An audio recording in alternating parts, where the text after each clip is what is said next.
नमस्कार, आदाब। Crime petrol the burning cases श्रृंखला के आज के एपिसोड में आप सबका स्वागत है। एक अपराध निगाह में आता है और पुलिस जी जान से उसकी तहकीकात में जुट जाती है।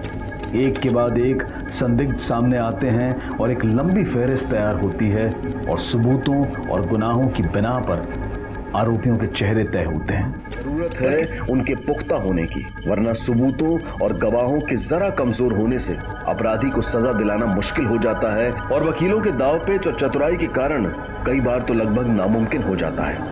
क्योंकि हमारी न्याय प्रणाली का भी यही मानना है कि बेशक 100 गुनहगार छूट जाएं पर किसी निर्दोष को सजा नहीं होनी चाहिए। आज हम आपको मुंबई के एक ऐसे ही केस से रूबरू करवाने वाले हैं जहां पुलिस की तहकीकात में यह सामने आया कि 5 लड़के अपहरण और कत्ल के दोषी हैं। और सिर्फ पुलिस ही नहीं बल्कि पीड़ित का परिवार और मीडिया भी यही मानता है। लेकिन सबूतों के अभाव के कारण इन 5 को अदालत में दोषी साबित नहीं किया जा सका। इस केस के जरिए हम ये समझने की कोशिश करेंगे कि आखिर कैसे अपहरण और हत्या जैसे मामलों के दोषी भी अदालत में निर्दोष साबित हो जाते हैं।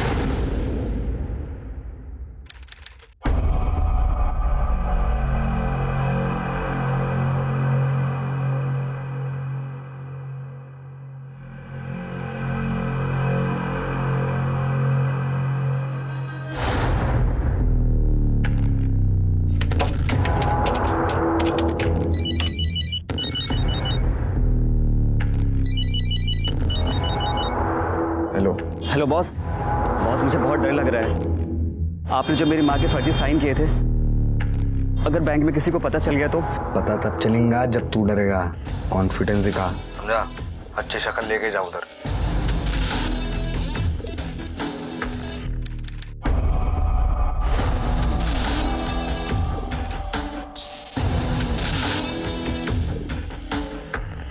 कपड़े पे गुस्सा काहे को उतारता तू? कपड़े पे नहीं, अपनी किस्मत पे गुस्सा उतार रहा हूँ। तेरे को क्या लगता ऐसा गधा मजदूरी करके तेरा किस्मत पलट जाएगा? सोच अगर टाटा अंबानी तेरी जगह यही कर रहे होते तो आज किधर होते? अन्ना तू तो कढ़ाई कटाई सब जानता है, तो उसका इस्तेमाल करना सही जगह पे सही टाइम पे।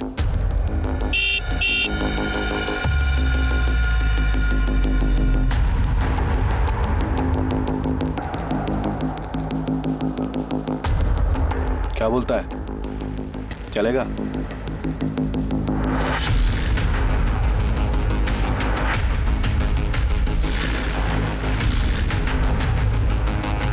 सुन, तू 10 मिनट इधर ही रुक, अपन आते हैं। हाँ ठीक है भाई।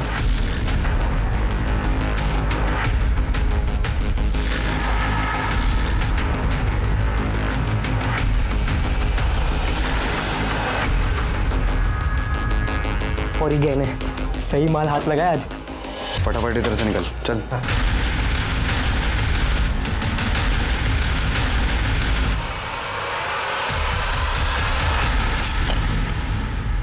ये तो बहुत छोटा कांड था, तेरे को मालूम है? आज तक अपन ने जितने मर्डर किए ना, बड़ी सफाई से, और आज तक अपनी ना गंद तक नहीं सूंघी गई। तुमको इतना एक्सपीरियंस है, इसलिए तो अपने गैंग के बॉस हो। क्या बोलते? चीयर्स। लेकिन बॉस सुनो ना, अब एक बड़ा हाथ मारते हैं ना। बड़ा हाथ मारने के लिए अपने को संगत भी बड़ा चाहिए ना, समझा?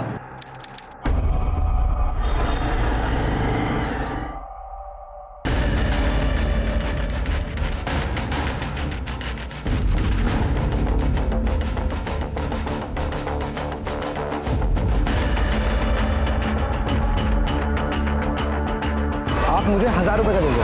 ये थैंक यू। हेलो रेहान, तू किधर है? हाँ मैं उधर ही है, गेम जोन पे। Come fast, I am waiting for you. Okay bye bye.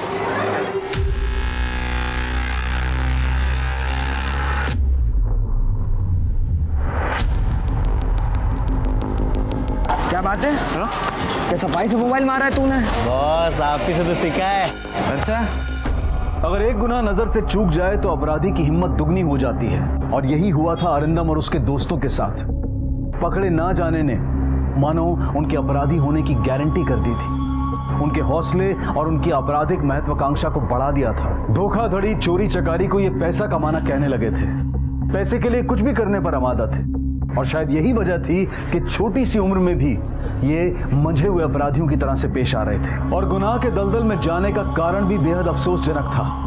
सिर्फ अपनी अय्याशी को जिंदा रखने के लिए ये अपराध पर अपराध करने को तैयार थे।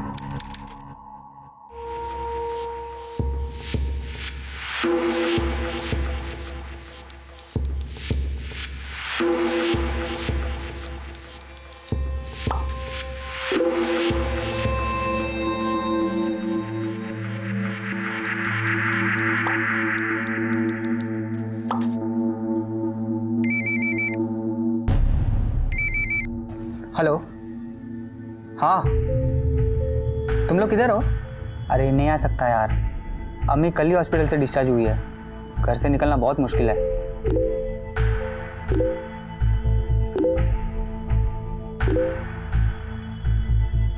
अरे सुमेश सुनना, तुम लोग गेम जोन के वहाँ पे ही हो ना?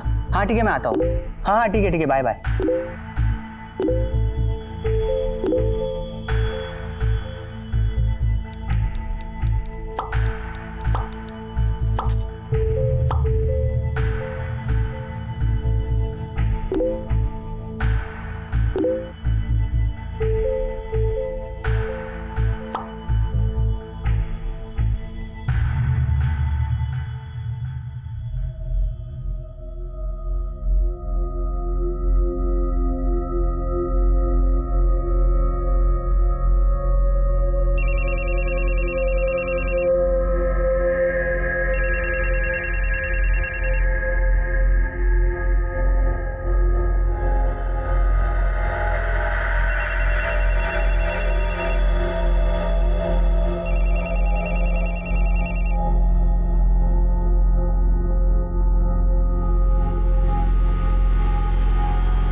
अब्बू, दोस्तों से मिलने जाना है, थोड़े पैसे चाहिए। ले ले पर्स में से जितने चाहिए। थैंक यू अब्बू। अब्बू, और वो मैं गाड़ी लेके जाऊँ? मैं ज़्यादा दूर तक नहीं जाऊँगा, सिर्फ गेम जोन तक ही जाना है। 1 घंटे में वापस आ जाऊँगा पक्का, प्लीज़। जा। थैंक यू अब्बू।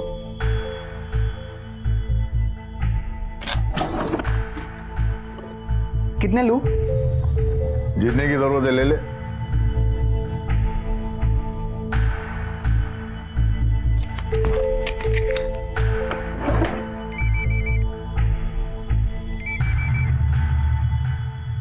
अब्बू, अम्मी रूम से मुझे यहाँ क्यों कॉल कर रही है? तो मैं उसको फोन उठा नहीं रहा हूँ ना, तू फिक्र मत कर, तू जा, मैं देख लाऊं। बाय अब्बू।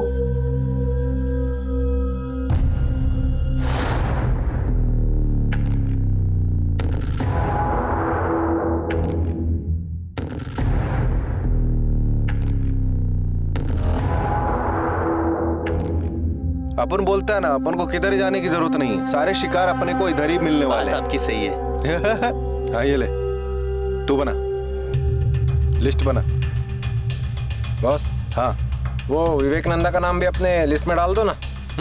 बड़ा माल है क्या बॉस? सुमित, ये दोनों कौन है? सुनीता दुग्गल अपनी कस्टमर है बॉस, बहुत बड़ा माल है। अच्छा डाल दो ना। हाँ, और ये सुमित, मगर बॉस इसके पास सेकंड हैंड कार है, कोई फायदा नहीं। अपन इधर उधर के लोगों का लिस्ट क्यों बना रहे हैं? कुबेर का खजाना तो अपने सामने ही घूम रहा है। मतलब समझा नहीं। मतलब ये, हाँ वो देख, कुबेर का खजाना। परफेक्ट बॉस, है ना? अपना हीरा हीरो लाल, इसके बारे में अपन लोगों ने तो एकदम सोचा ही नहीं है। बिल्कुल। ये लिस्ट में तो अपनी नंबर 1 पे होने को मांगता है। तो डाल दो 1 नंबर पे इसका नाम। हाँ परफेक्ट है बॉस, परफेक्ट है। हीरो हीरो लाल है। हाय, कैसा है रे? कैसा है? मस्त। क्या बात है, तेरा फेस तो बड़ा ब्लश कर रहा है और मुंह से हाय हाय है। गर्लफ्रेंड का सीन है क्या? है? अबे ओए, ये शर्मा क्यों रहा है? कौन है वो? सोशल साइट वाली? हाँ, उससे ही तो मिलने जा रहा हूँ। क्या बात है? अच्छा तुम लोग यहाँ रुको, मैं उससे मिल के आता। अरे तेरी गर्लफ्रेंड अब बन गई है, हम लोग को कम से कम पार्टी तो दे। हाँ? क्या बोलता है? हाँ? पार्टी तो बनती है यार। तू आएगा इधर, हम लोग तेरा वेट करेंगे। बोल। आता हूँ, मिलने दे पहले। चल चल, क्या बोलता है? हाँ? कैचे?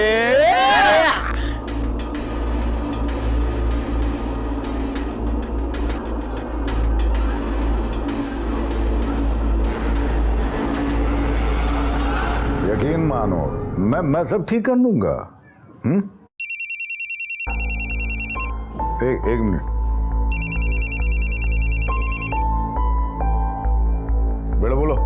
हेलो अब्बू, मैं फ्रेंड्स के साथ नाइट आउट के लिए जा रहा हूँ। कल सुबह जल्दी घर आ जाऊंगा।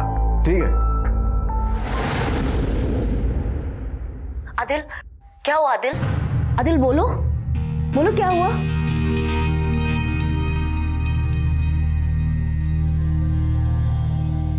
अब हर बात की फिक्रमंद हो रही होगी ना, और तुम भी उसे हर बात बता रहे होगे। मुझे पता है, मुझसे झूठ बोल के उससे मिलने गए थे, अपनी गलती की माफी मांगने गए होगे ना। रूठी होगी तो मनाना तो पड़ेगा ही। देखो तुम्हें कोई गलतफहमी हो गई, मैं समझाता हूँ। मैंने तुम्हें और उसे अपने ही कमरे में अपने ही बिस्तर पर रंगे हाथ पकड़ा है, और तुम मुझे कह रहे हो मुझे गलतफहमी हुई? तुम्हें जरा सी भी शर्म नहीं आई ना ऐसे करते हुए?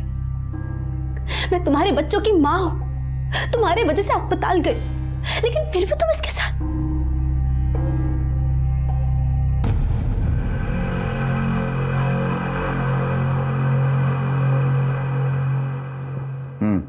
मैंने तुमसे पहले ही कहा था आदिल, ये औरत तुम्हें कभी नहीं समझेगी, पर तुम हो कि मेरी कोई बात नहीं सुनते।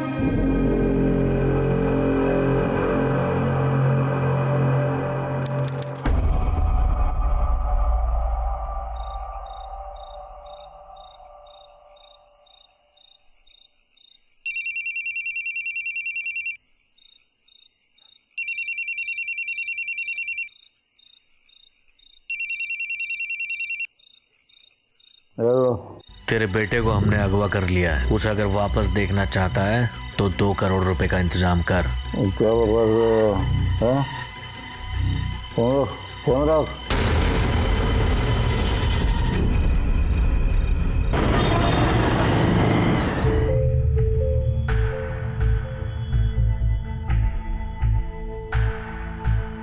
अम्मी, हम बाहर क्यों आए? कुछ चाहिए होगा तो मुझे बता देती ना। अभी तबीयत थोड़ी ठीक है, चलूंगी फिरूंगी तो अच्छा लगेगा। चाय पीने का बहुत मन कर रहा है। अच्छा ठीक है, आप बैठ जाओ, मैं आपके लिए चाय बनाती हूँ।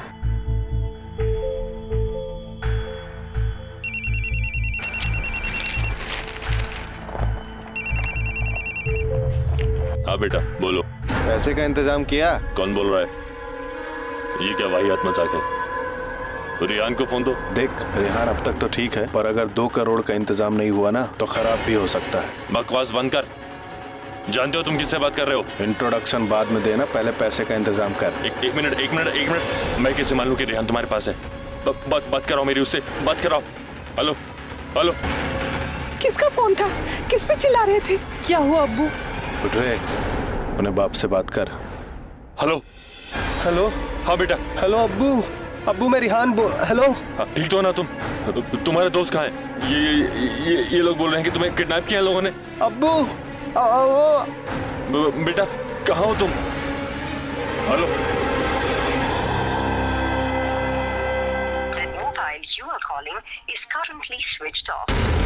क्या हुआ रिहान को? बताइए कहाँ है रिहान? वो रिहान को किसी ने किडनैप किया है। अम्मी,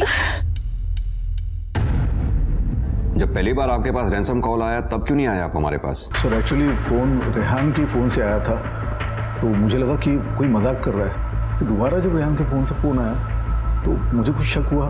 मैंने कॉल बैक करने की कोशिश की तो उसका फ़ोन स्विच ऑफ आ रहा था। कॉलर ने 2 करोड़ रुपए कब और कहाँ लाने के लिए कहा आपसे? जगह तो नहीं बताई सर, सिर्फ पैसे तैयार रखने के लिए बोला है। रेहान निकला कितने बजे था घर से? तकरीबन 8 बजे निकला होगा। उसके दोस्त गेम जोन में उसका इंतजार कर रहे थे, उन्हीं से मिलने गया था। उसके बाद उससे कोई बात हुई? हाँ उसके बाद हुई ना। हेलो अब्बू, मैं फ्रेंड्स के साथ नाइट आउट के लिए जा रहा हूँ। कल सुबह जल्दी घर आ जाऊँगा। रेहान गया कैसे था? मेरी गाड़ी लेके गया था। मतलब आपकी कार लेके गया वो? रेहान की उम्र 16 साल है और आपने उसे कार ड्राइव करके ले जाने दिया। आप जानते हैं ये एक तरह का क्राइम है। इतनी लापरवाही कर कैसे सकते हैं आप? Sorry sir. अच्छा बाय द वे, रेहान पैसे कितने लेके गया था? कितने लूं? जितने की जरूरत है ले ले। वो पता नहीं कितने लेके गया। मतलब आपको इतना तो पता होगा कि आपके पर्स में कितने पैसे थे? एग्जैक्टली पता नहीं सर, तो काफी सारे थे। मतलब रेहान अगर आधे पैसे भी लेकर गया तो भी उसके पास काफी पैसे रहे होंगे। उसके दोस्तों के बारे में बताइए, शायद उनसे कुछ पता चले उसके बारे में। वो सर, उसके दोस्तों को मैं जानता नहीं। एक आध दूसरा वो नाम है उसका, वो अरिंदम अय्यर, और एक है वो सोमेश घटक। ये 2 दोस्त हैं। कदम सर, रेहान का फोन सर्वेलेंस पे डालो। उसके कॉल रिकॉर्ड से सोमेश और अरिंदम इसका नंबर और एड्रेस पता करो, और रेहान जो गाड़ी लेके गया उसका नंबर वायरलेस कर दो। ठीक है सर। ये रेहान अपने दोस्तों के साथ नाइट आउट पे जाने के अलावा और क्या क्या करता है? वही जो आजकल के बच्चे करते हैं, वो लैपटॉप लेके सोशल साइट पे बिजी रहता है। रेहान का लैपटॉप चाहिए होगा हमें।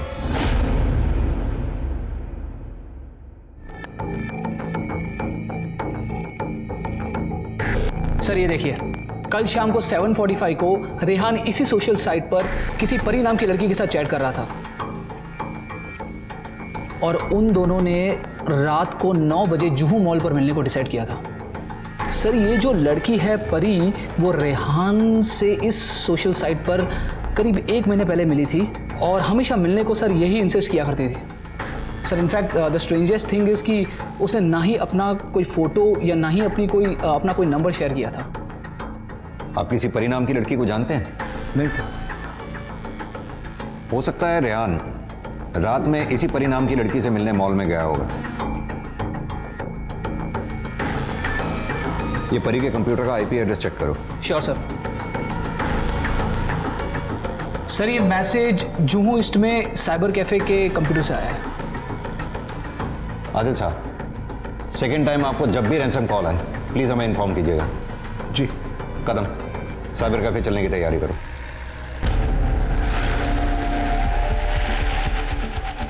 कल शाम 7 बजे के आसपास कोई परी नाम की लड़की आपके कैफे में आई थी? नहीं साहब, इस नाम की कोई लड़की नहीं आई, और वैसे भी लड़कियां आती है तो 6 के पहले ही आती है। कल तो कोई लड़की आई नहीं थी। आप चाहे तो रजिस्टर चेक कर सकते हैं। चेक कराइए।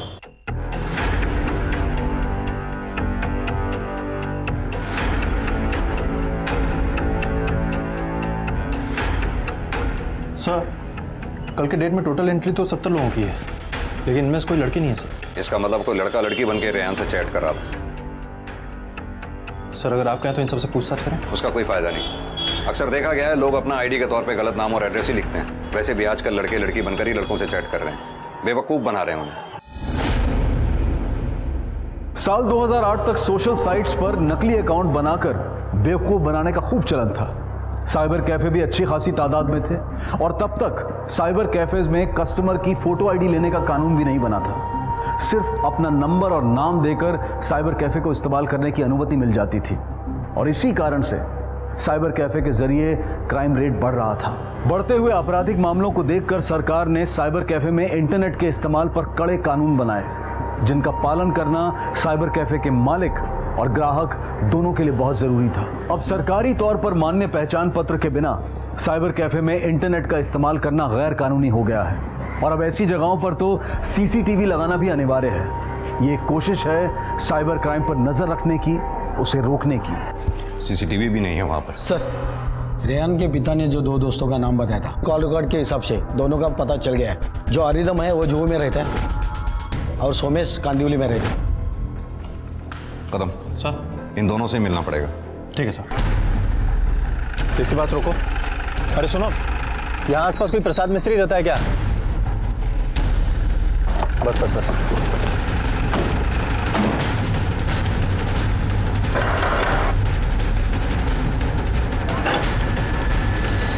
प्रसाद मिस्त्री का घर यही है? हाँ।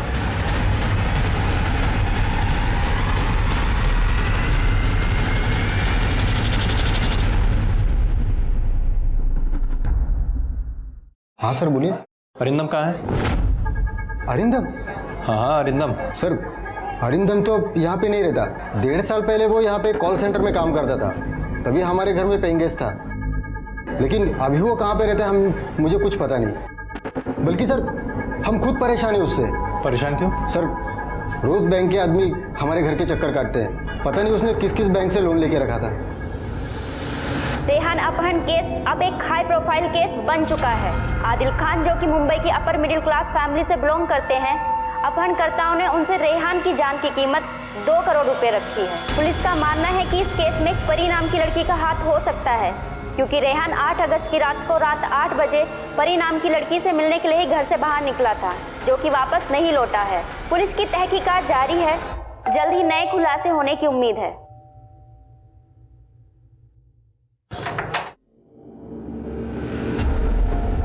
सुमेश घटक यहीं रहता है? जी यही सुमेश है। क्यों, क्या हुआ?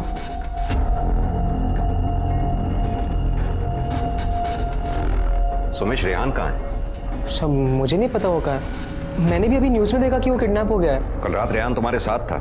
हाँ सर, हम सब फ्रेंड्स कल जू मॉल के गेम जोन में मिले थे, फिर वहाँ से साथ में ही निकले, और जब 10:30 बजे उसने कहा कि उसे किसी को मिलने जाना है तो हम सब अपने अपने घर पे आ गए।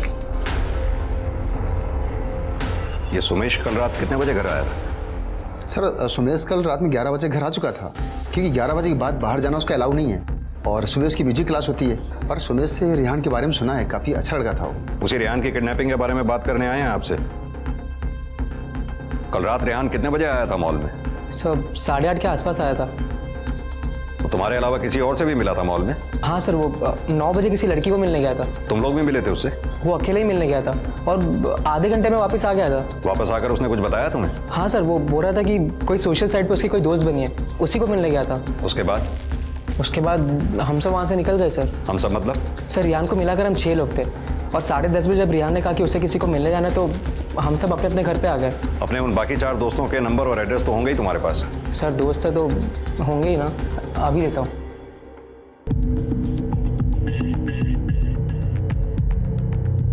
उन 4 के फोटोग्राफ्स भी होंगे तुम्हारे पास? Yes sir.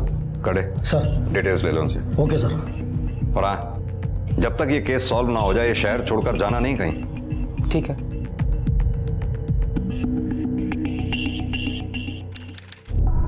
सर ये किडनैपिंग न्यूज़ आदिल ने ही मीडिया को दी होगी।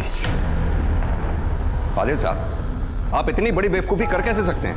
इतनी बड़ी खबर आपने मीडिया में लीक कर दी, जरा सा भी एहसास है आपको इससे आपके बेटे की जान को कितना खतरा हो सकता है? एक्सक्यूज मी सर, मीडिया को मैंने नहीं आप लोगों ने बताया है, और उल्टा मुझे पर इल्जाम लगा रहे हो। मैं आपसे पूछता हूं कि मेरे बेटे की किडनैपिंग की खबर इस पुलिस स्टेशन से बाहर गई कैसे? मीडिया को किसने खबर की है? जवाब दो मुझे। किसे शौक चढ़ रहा है मीडिया में पब्लिसिटी पाने का? जवाब दो। किसी को भी जरा सा भी एहसास है कि इससे बच्चे की जान को खतरा हो सकता है? कदम सर, पता करो ये खबर किसने लीक की है, मैं खुद उसके सस्पेंशन ऑर्डर लेके आऊंगा। Okay sir. आदिल साहब, हो सकता है मीडिया आपके पास है, आप प्लीज उनसे कोई बात मत कीजिएगा।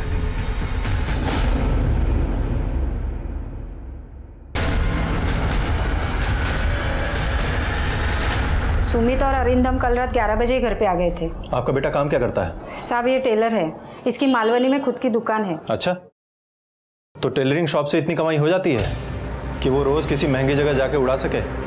सर वो हम लोग बेस्ट फ्रेंड्स हैं ना, आपस में सब मैनेज कर लेते हैं, हिसाब नहीं करते आपस में। मैं तो काफ़ी दिन से इधर ही इनके यहाँ रेंट पे रह रहा हूँ, ये लोग पैसे भी नहीं मांगे मुझसे। इन्होंने कभी पैसे मांगे नहीं या तुमने कभी दिए नहीं? तुम्हारे पीछे तो कितने लोग पड़े हैं, कितने बैंक वाले तुमसे पैसे मांग रहे हैं, दिए क्या उनके? साहब मैंने बैंक से लोन लिया था एक प्राइवेट बिजनेस के लिए, लेकिन वो फेल हो गया। मैं वापस कर देगा साहब, एक बड़े ऑफिस में मेरा जॉब लगने वाला है, 1-2 महीने में सब लौटा देगा। साहब एक रिक्वेस्ट था बस आपसे, अब रेहान हम दोनों का बहुत अच्छा दोस्त है, वेरी हेल्पफुल बॉय, आपसे रिक्वेस्ट है आप प्लीज़ उसको ढूंढ दो साहब। हम तो अपना काम कर ही रहे हैं, लेकिन जब तक ये केस सॉल्व नहीं हो जाता तब तक तुम दोनों इस शहर से बाहर जाने की गलती मत करना। चलो सर, सुमेश ने जिन 4 दोस्तों के नंबर दिए थे उनमें से 3 से बात हो गई है, और तीनों का यही कहना है कि वो 10:30 बजे तक अपने घर पहुंच गए थे। लेकिन सर चौथे दोस्त हिमेश शाह से अभी तक बात नहीं हो पाई है। उससे बात क्यों नहीं हो पाई अब तक? सर दरअसल वो आज सुबह ही देवलाली निकल गया है, लेकिन उसके घर वालों से मेरी बात हुई है सर, और उनका भी यही कहना है कि वो 10:30 से 11 बजे तक वो अपने घर आ गया था। लेकिन सर इस इंक्वायरी में एक अजीब सी बात सामने आई है कि इन 5 दोस्तों का बैकग्राउंड बिल्कुल अलग है। सर एक टेलर है, एक अच्छा खासा पढ़ा लिखा है, एक कबाब एडवर्टाइजिंग में काम करता है, एक कबाब फिल्मों में गाने लिखता है, और एक हिमेश शाह जो कि ऑटो रिक्शा चलाता है। सर 5 का बैकग्राउंड बिल्कुल मैच नहीं करता, अलग अलग है, लेकिन 5 दोस्त हैं, और इन 5 का कहना है कि वो 10 बजे साथ में मॉल से निकल गए थे। कदम मॉल में सीसीटीवी होगा, तुमने वहां चेक किया? सर दरअसल मॉल अभी नया बना है, इसलिए सीसीटीवी कैमरा हर जगह अवेलेबल नहीं है। कदम रेहान अपने घर से 8 बजे निकलता है मॉल के लिए, और मॉल में वो 8:30 बजे पहुंचता है, यानी कि मॉल से और घर के रास्ते में वो कहीं नहीं रुका, और 9 बजे वो परी नाम की लड़की से मिलता है, जिससे मिलने के बाद 9:30 बजे वो वापस अपने दोस्तों के पास आता है। लेकिन सर साइबर कैफे में तो हमने चेक किया था, वहाँ पर किसी लड़की की एंट्री तो थी ही नहीं। हो सकता है कदम के रेहान किसी साइबर क्राइम का शिकार हो गया हो, या फिर ये भी हो सकता है कि कोई लड़का लड़की बन के रेहान से चैट कर रहा हो।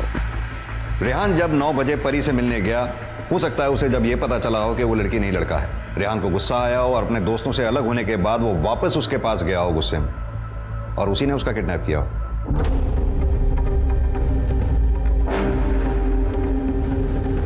इन 5 लोगों के अलावा रेहान का कोई दोस्त नहीं था, कि रेहान इन्हीं लोगों से मिलने गेम जोन जाता था। अच्छा एक बात बताओ, क्या रेहान की कोई गर्लफ्रेंड थी? नहीं सर, किसी लड़की से बात करते हुए मैंने नहीं देखा। रेहान सिर्फ इन्हीं 5 लोगों से मिलने जाता था। हाँ, मगर गेम जोन में जाने के बाद उसका कोई नया दोस्त बना हो तो पता नहीं। तुम्हें ऐसा क्यों लगता है कि उसका नया दोस्त गेम जोन में ही बना होगा? सर क्योंकि इसके 5 दोस्त गेम जोन में ही बने थे। कदम सर, इन 5 दोस्तों के कॉल रिकॉर्ड्स निकलवाओ। मुझे लगता है हमें मॉल में गेम जोन में दोबारा जाना होगा। देखते हैं इन 5 दोस्तों के अलावा उसका कोई नया दोस्त वहां बना था या नहीं। ठीक है सर।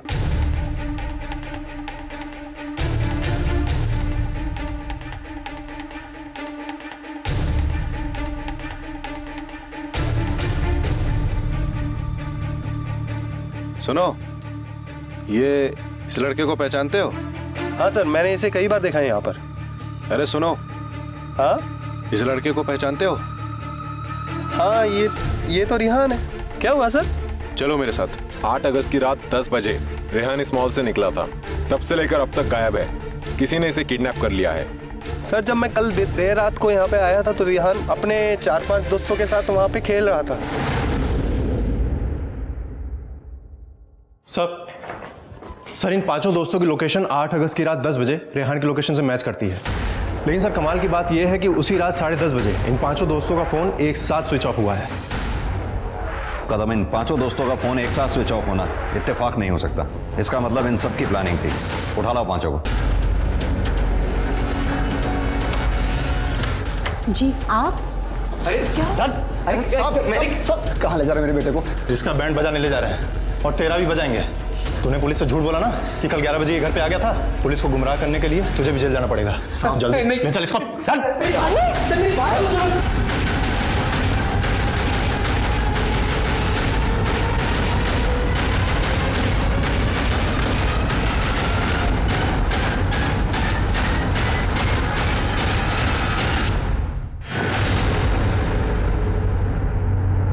सर हमने कुछ भी नहीं किया सर। प्लीज हमें छोड़ दो प्लीज। सब कुछ नहीं किया हम लोगों ने। चल अंदर। साहब मैंने कुछ नहीं किया। कसम खा लो साहब, मैंने कुछ नहीं किया। सब पता है हमें। रेहान की किडनैपिंग में तुम लोगों की ही प्लानिंग थी। अब ये बताओ कि प्लानिंग चल कब से रही थी? बोलो।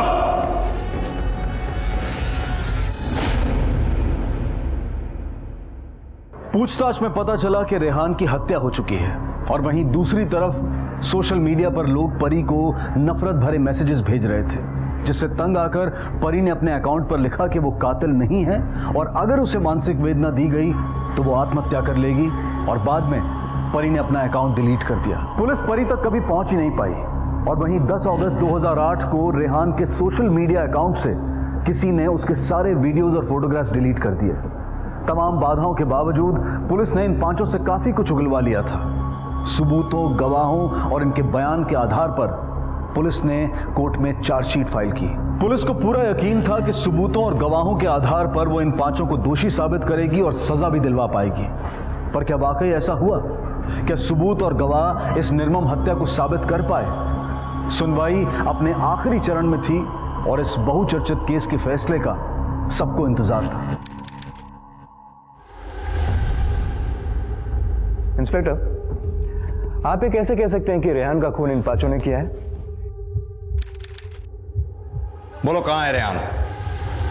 क्या किया है तुम लोगों ने उसके साथ? बोलो।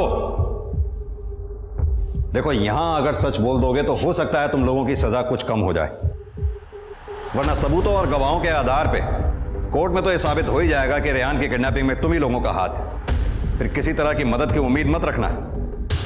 बोलो, रेहान की किडनैपिंग की प्लानिंग तुम ही लोगों की थी ना? तुम ही लोगों ने रेहान के फादर को रैंसम के लिए कॉल किया था। क्या किया रेहान के साथ? कहां है वो? बोलो। सर, मार दिया उसे। मार दिया उसे?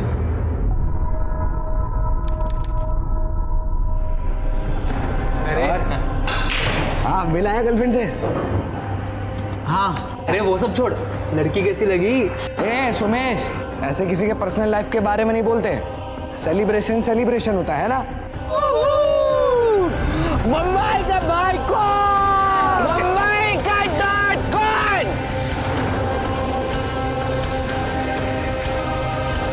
डेड बॉडी कहां है उसकी? माय लॉर्ड, मैं अपने क्लाइंट से कुछ सवाल करना चाहता हूं। इजाजत है। Thank you my Lord. Ravish, Rehan Khan की बॉडी तुमने पुलिस को दिखाई थी? नहीं सर, मुझे तो पता ही नहीं था कि रेहान खान की बॉडी कहाँ है। सर, ये लोग मुझे जबरदस्ती जीप में डालकर लेकर गए थे। सर, ये कौन सी जगह है सर? अब कहाँ लेके जा रहे मुझे? चल सर। यही है ना रेहान की लाश? हाँ बोल। पंचनामा तैयार करो।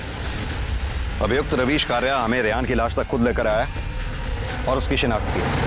सर, ये झूठ बोल रहे हैं। ऐसा कुछ भी नहीं हुआ था जैसा ये रवीश कारिया कह रहा है।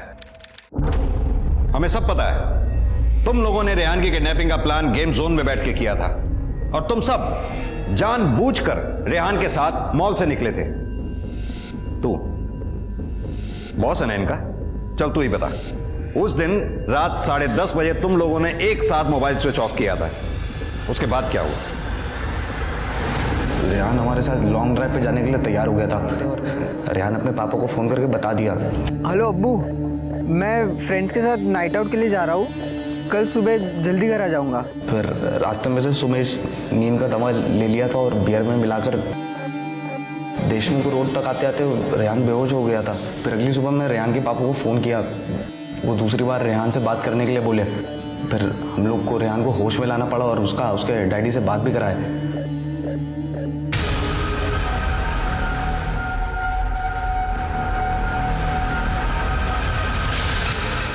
उतने में सुमेश आके हम लोगों को बताया कि रेहान की किडनैपिंग का न्यूज़ टीवी चैनल पे आ रहा है।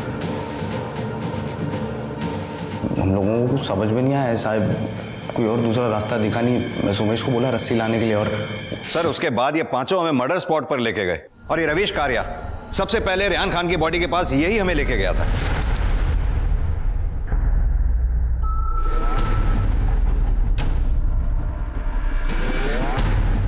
पटेल, पंचनामा लिखो।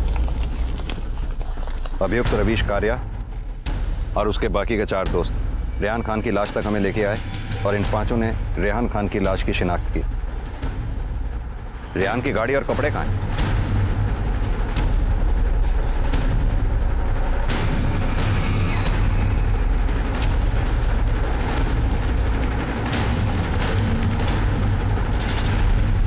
सर, रेहान खान बहुत अच्छा दोस्त था हमारा, हम लोग कभी उसके साथ ऐसा नहीं कर सकते। ऊपर से पुलिस वालों ने उल्टा हमें जबरदस्ती मारा और स्टेटमेंट पे साइन करवाया। आप अपना जुर्म कबूल कर ले। आप जो बोलेगा हम लोग करेगा। काड़े, स्टेटमेंट लिखो। अभियुक्तों ने रेहान की किडनैपिंग और हत्या में अपना हाथ को बुला है। दस्तखत लो सबके।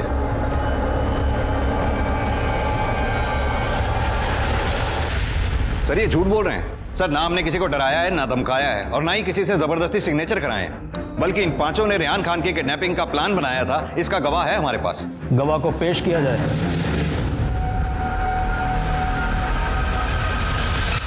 आरोपियों के बयान में एक अहम बात सामने आई। कि जब मीडिया ने रेहान के किडनैपिंग की खबर चलाई तो इन पांचों ने पकड़े जाने के डर से रेहान का कत्ल कर दिया। मीडिया के टीआरपी के लालच ने एक मासूम की जान ले ली। सवाल मीडिया पर भी है कि वो जिम्मेदारी को व्यापार ना बनाएं, बल्कि संवेदनशील तरीके से ऐसे संगीन मामलों की रिपोर्टिंग करें, क्योंकि ऐसे में अपराधी सचेत हो जाता है और अनहोनी की आशंका बढ़ जाती है। तुमने इन पांचों को कब और कहां रेहान की किडनैपिंग की प्लानिंग करते हुए सुना? सर 8 अगस्त को जुहू मॉल के गेम जोन में ये लोग वहीं थे, तब मैं भी वहाँ गेम खेल रहा था। मैं क्या बोलता है, ये रेहान को ना किडनैप कर लेते, बहुत पैसे हैं इसके बाप के पास। हाँ, मैं बोलता ये काम ना अपन आज के आज निपटा देते।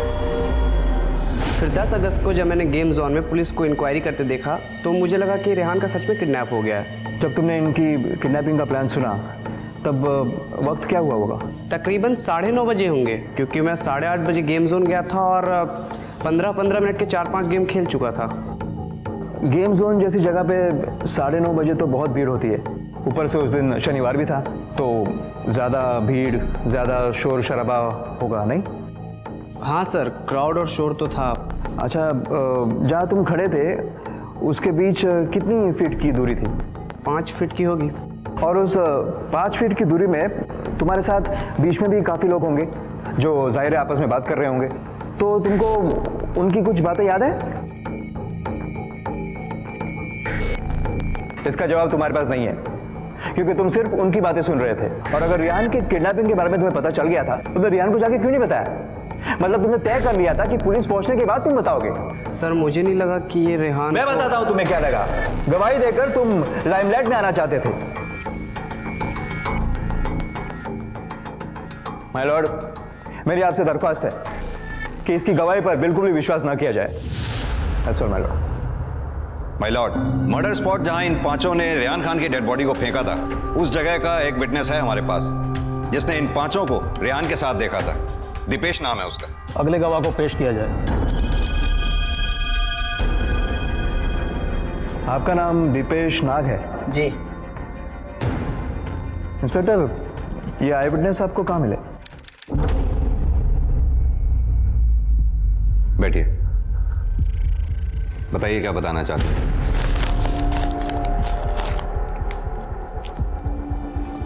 सर, ये रेहान खान वाली न्यूज मैंने आज ही अखबार में पढ़ी है। देशमुख रोड पे इस लड़के को 8 अगस्त की रात, उस रात मैंने 4-5 लोगों के साथ देखा था। कदम, उन पांचों को ले आओ। ध्यान से देखिए इन पांचों को। क्या ये वही लड़के हैं?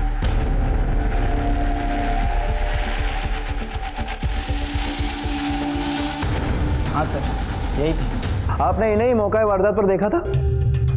हाँ सर, यही थे वो लोग। अच्छा, जहां आपने देखा था वहां लाइट थी? नहीं सर, लाइट नहीं थी। लाइट नहीं थी, फिर भी अंधेरे में कैसे पहचान लिया? सर, मैं मोटर बाइक पे था।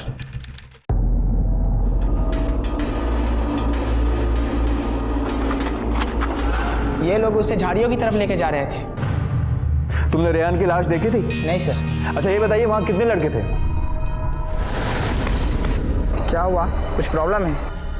अरे नहीं, वो थोड़ा मेरे दोस्त ने थोड़ा ड्रिंक ज़्यादा कर ली थी तो बस उल्टी करवा रहे।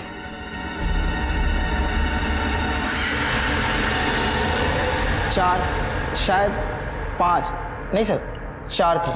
ठीक से सोच के बताइए, 4, 5 या 6? नहीं सर, 5 थे। Point to be noted my Lord. अच्छा, ये बताइए किस रात की बात थी ये?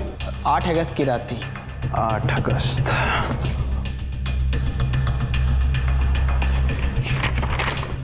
पर आपके बयान में तो आपने 9 अगस्त 1:30 बजे लिखा है, जिस दिन आप लेट ऑफिस से घर पहुंच रहे थे। वो इसलिए सर कि रात के 12 बजे के बाद तारीख बदल जाते हैं। तो फिर यह भी कंफ्यूजन हो सकता है, जिस लड़के को तुमने बेहोश देखा वो रेहान नहीं कोई और हो। Objection milord. Objection granted. Defence lawyer exactly साबित क्या करना चाह रहा है कि वो रेहान नहीं था, जबकि पोस्टमार्टम रिपोर्ट यह साफ कह रहा है कि रेहान के शराब में नींद की गोलियां मिलाई गई थी और वो नींद की गोलियां आरोपी सोमेश घटक ने मिलाई थी। ऐसा स्टेटमेंट है हमारे पास, उसके सिग्नेचर्स भी है। माय लॉर्ड, मैं साबित कर सकता हूं कि नींद की गोलियां खुद रेहान ने अपने शराब में मिलाकर पी थी। मैं रेहान के पिता आदिल खान को कटघरे में बुलाने की इजाजत चाहता हूं। इजाजत है। मिस्टर आदिल खान, कोर्ट को बताइए 8 अगस्त से 4 दिन पहले आपके घर में क्या हुआ था, और ये भी कोर्ट को बताइए कि आप और आपके बीवी के बीच में क्या प्रॉब्लम थी।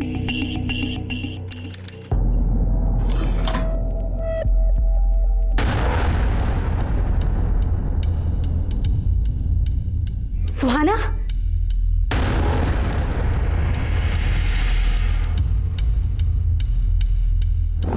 माय लॉर्ड, इनकी पहली पत्नी, जिससे अब इनको तलाक मिल चुका है, किडनैपिंग के वारदात तक इनके साथ रही। उन्होंने इन्हें अपने रिश्तेदार के साथ नाजायज संबंध बनाते हुए रंगे हाथों पकड़ा था। उसके बाद इनकी वाइफ ने स्लीपिंग पिल्स ली और अपनी जान लेनी चाहिए, और फिर बाद में फैमिली कोर्ट में डिवोर्स के लिए अपील किया। माय लॉर्ड, ये इनकी बीवी की डिवोर्स पिटीशन है, जो अखबार में भी छपी है। माय लॉर्ड, ये सब देखकर ये लगता है कि रेहान एक डिस्टर्ब चाइल्ड था। माँ बाप का उस पर ध्यान नहीं था, इसलिए ज्यादातर वक्त वो सोशल मीडिया और गेम जोन में बिताता था। घर के हालात से परेशान होकर एक दिन उसने खुद शराब में नींद की गोलियां मिलाई और अपनी जान लेने की कोशिश की। सड़क पर बेहोश हालत में एक राहगीर ने उसे लूटने के बहाने उसकी हत्या कर दी। माय लॉर्ड, कोई भी राहगीर रास्ते में पड़े बेहोश इंसान के लिए रस्सी क्यों खरीदेगा, जबकि रेहान की हत्या रस्सी से गला घोट कर की गई थी?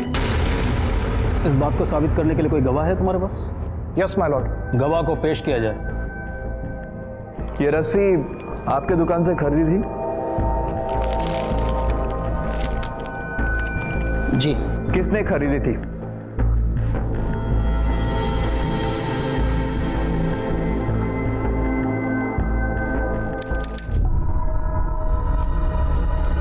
मजबूत है भाई, चाहिए तो हाथी को भी खींच सकती है। हाँ ठीक है, दे दो। कितने का है? 150 रुपए की आएगी भाई। ये लो।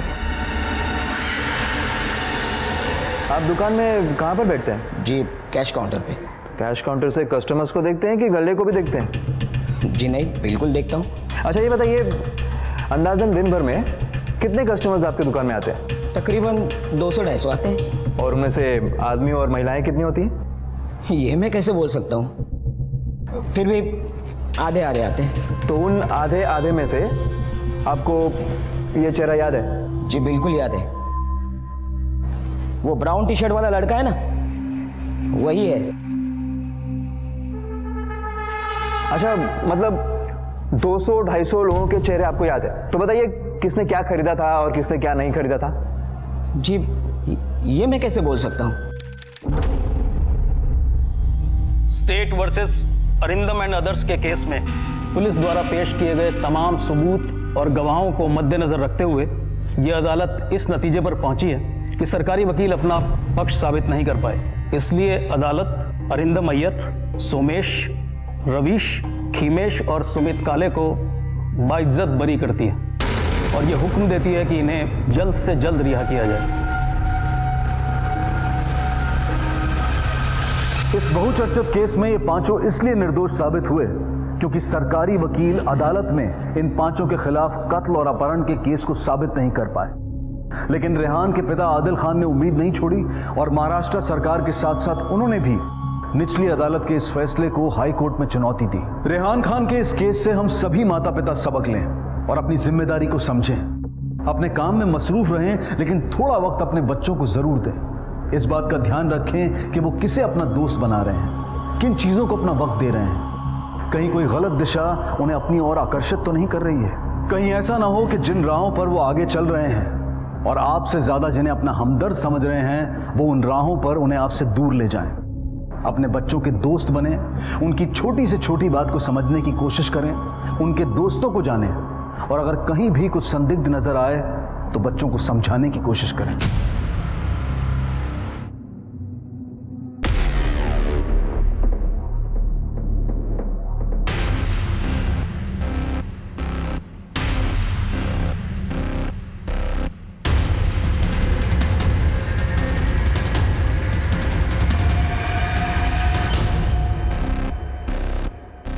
नमस्कार, आदाब। Crime petrol the burning cases श्रृंखला में आप सबका स्वागत है। आज का एक केस राजधानी दिल्ली में घटी एक हैरान कर देने वाली घटना से जुड़ा है, जो कि 16 अक्टूबर 2015 को दिन दहाड़े घटी और जिसने दिल्ली पुलिस में अफरा तफरी का माहौल पैदा कर दिया।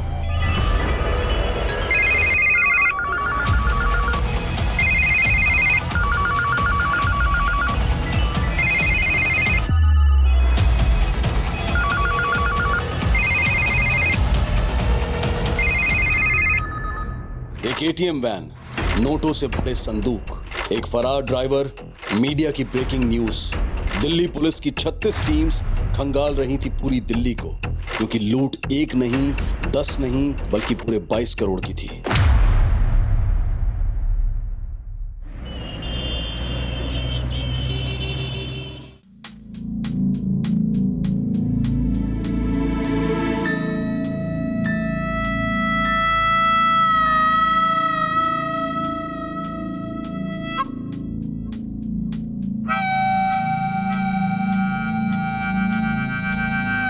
ए कोमल,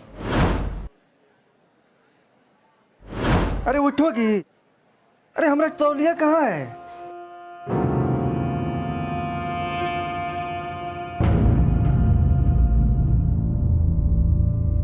इतना अच्छा सपना देख रहे थे, तौलिया तौलिया बोलकर हमने पूरा सपना बिगाड़ दिया। जाइए तौलिया लेकर आते हैं। जल्दी से लेके आओ, हमको निकलना है, लेट हो रहा है हमको।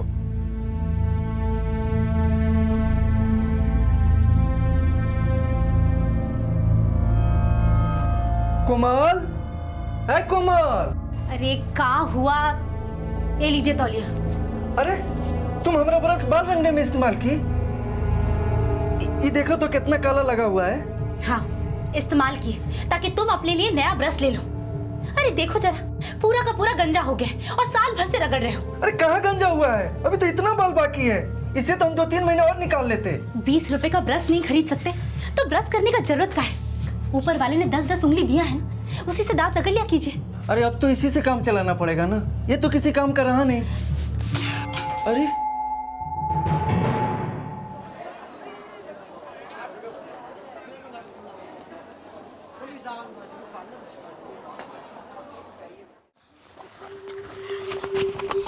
रुमझुम, ये देख मस्त पेन है ना? हाँ। अरे भैया कितने बार पूछोगे? अरे कबीर, इतना महंगा पेन कहाँ से लाया तुम? वो अम्मा दिलाई। अम्मा दिलाई? झूठ बोलता है?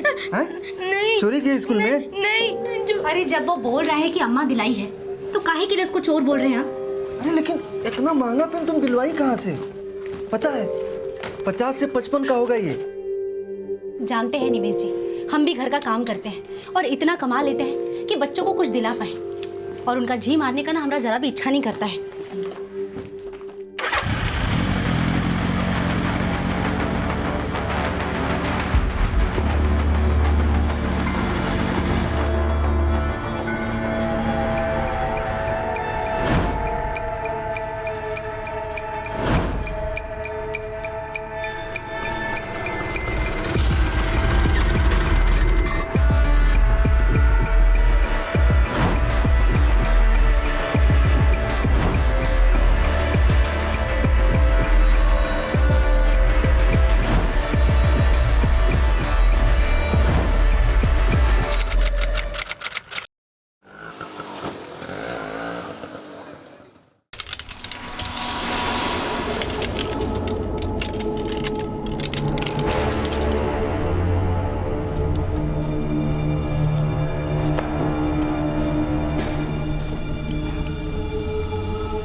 कालकाजी में 15 lakhs, साकेत में 17, लाजपत में 25, नारायणा में 75। ओके चौधरी।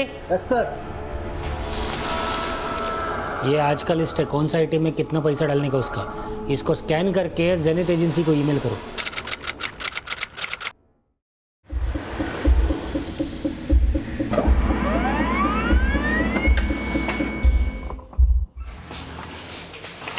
विमल, ये पकड़ आज की लिस्ट।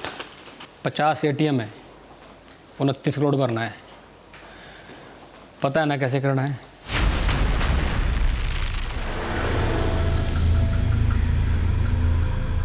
अरे प्रदीप, निमेश, चाय खत्म करो, जल्दी आओ। चलो यार 10 बज गए, तुम लोगों को भी चाय इसी टाइम पीनी होती है। अच्छा सुनो,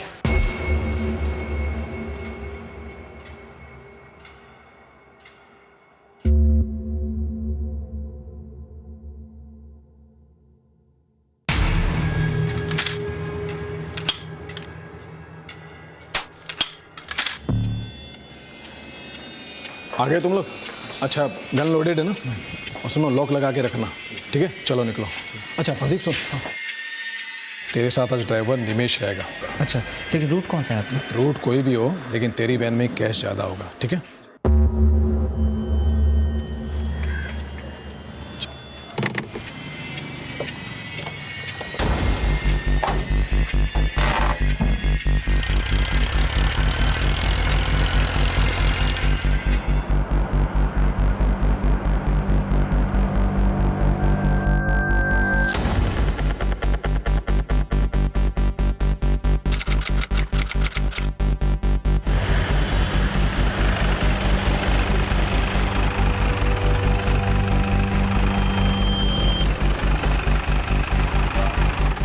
चलो फटाफट करो, चलो चंदन जल्दी आओ, चलो निमेश, प्रदीप, चलो फटाफट निकालो। चंदन तू से निकाल जल्दी, चलो राजेश निकालो, पीछे से निकालो।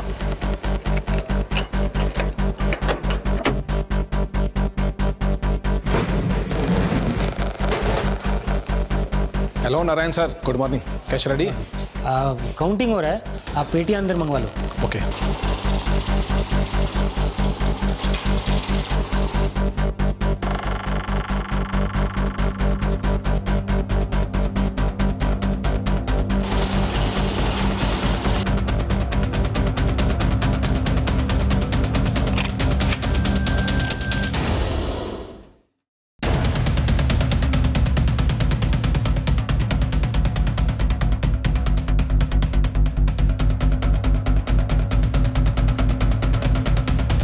पूरा 29 करोड़ है, यहाँ पे साइन करो। और ये आज का पासवर्ड, इसको याद करो अच्छे से। याद हो गया। चलो निमेश।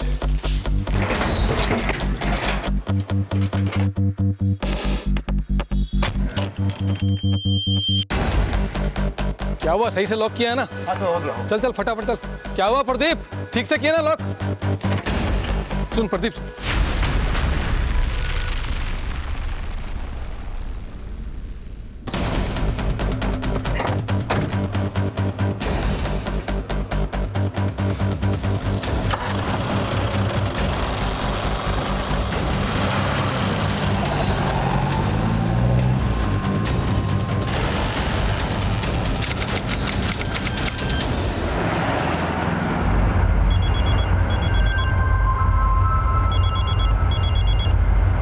हेलो,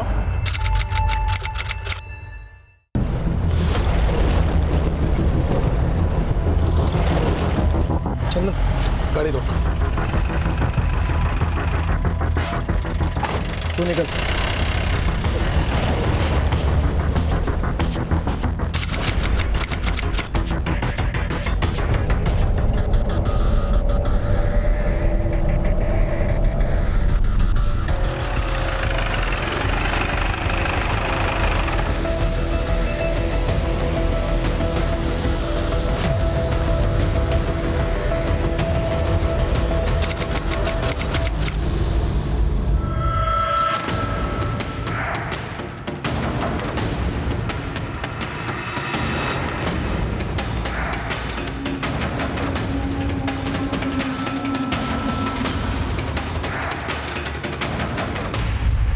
हाँ जी नारायण सर बोलिए। सचिन ये क्या है सब? क्या हुआ, मैं कुछ समझा नहीं। तेरे कैश वैन का गार्ड प्रदीप वो रोहिणी ब्रांच पहुंचा है। वो बोल रहा है जो वैन रोहिणी ब्रांच के एटीएम में पैसा फिल करने को जाने वाला था, उसका ड्राइवर निमेश वो वैन के साथ गायब हो गया है। क्या गायब हो गया मतलब? तू एजेंसी का मैनेजर है ना, तेरे को कुछ मालूम नहीं क्या? हाँ, तेरा गार्ड उधर क्या स्टोरी बना रहा है? अरे सर मेरी एजेंसी के सारे लोग ईमानदार हैं, आप मुझे 2 मिनट का टाइम दीजिए, मैं अभी कॉल बैक करता हूँ आपको। तू कॉल बैक करते रहते, मैं पुलिस को फोन करते। अरे आप सर चिंता मत करो, जल्दबाजी मत करो, आपके बैंक के पैसों की जिम्मेदारी हमारी कंपनी की है, आप चिंता नहीं करो। सचिन तेरे को जो करना है ना जल्दी कर, तेरे को मालूम है ना वैन में कितना करोड़ रुपए है। टेंशन मत लो सर, मैं कॉल बैक करता हूँ, 2 मिनट में करता हूँ सर। सोलंकी DLXX ट्रैकर जल्दी पता कर वैन खड़े है। और तू निमेश को फोन कर जल्दी। जी।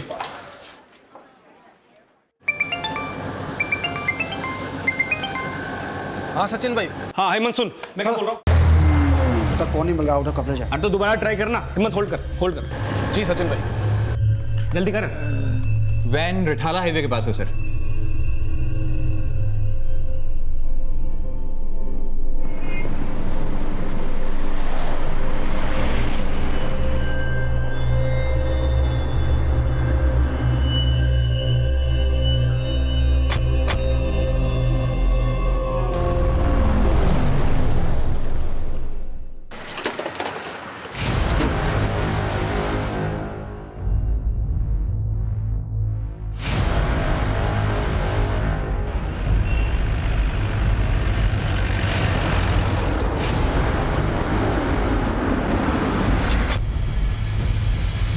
सर मैं सचिन चौधरी, जैनी सिक्योरिटी एजेंसी से। मैंने आपको कॉल किया था सर।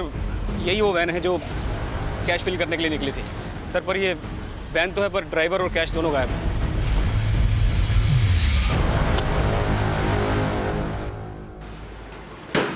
ये राइफल किसकी है? सर ये वैन के गनमैन प्रदीप मिश्रा की है। वैन का ड्राइवर गायब है तो गनमैन प्रदीप मिश्रा कहाँ है? सर वो तो रोहिणी के LNC बैंक में है। उसी ने बताया कि ड्राइवर वैन लेके गायब हो गया, तो हमने GPS के थ्रू पता किया तो वैन तो यहाँ थी पर कैश और ड्राइवर गायब था। वैन के ड्राइवर की सारी डिटेल मुझे दो। सर जी उसका नाम निमेश है, जहांगीरपुरी में रहता है। और सर मैंने अपने ऑफिस से उसके सारे डॉक्यूमेंट मंगवा लिए हैं। सर एक मिनट सर, ये उसका फ़ोटो। और इसका मोबाइल नंबर? सर 9760955555। पर सर इसका phone out of coverage area बता रहा है। अच्छा वैन में कैश कितना था? 10 करोड़ था सर।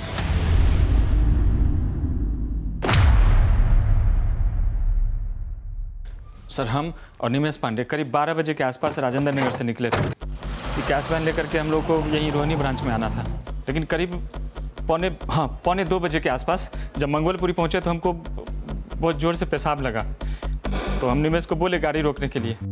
निमेश गाड़ी रोकना यार। क्या हुआ रे? अरे बहुत जोर का पेशाब लगा है, ब्लैडर फट जाएगा यार।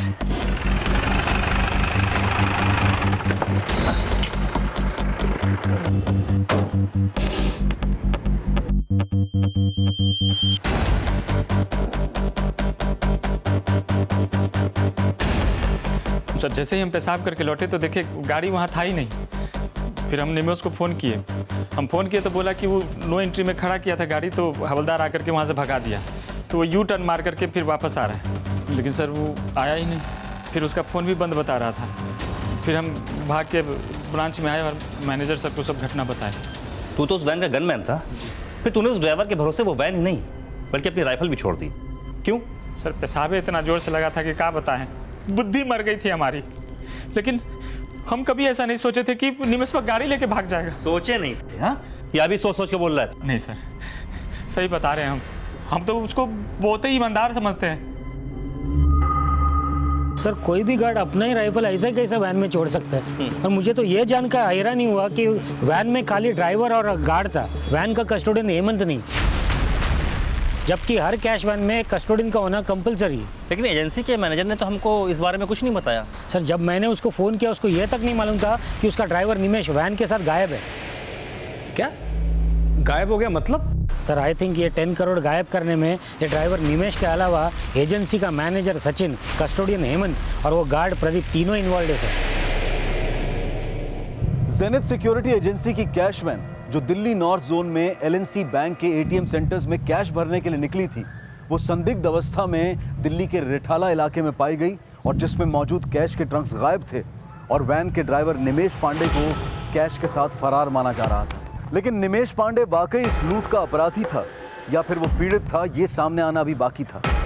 लेकिन LNC बैंक की करोड़ों रुपए की लूट ने दिल्ली पुलिस में अफरा तफरी का माहौल पैदा कर दिया था और तुरंत इस केस की इन्वेस्टिगेशन ACP अरुण राय को सौंप दी गई। मुझे अपडेट करते रहना। सिंह, क्या स्टेटस है?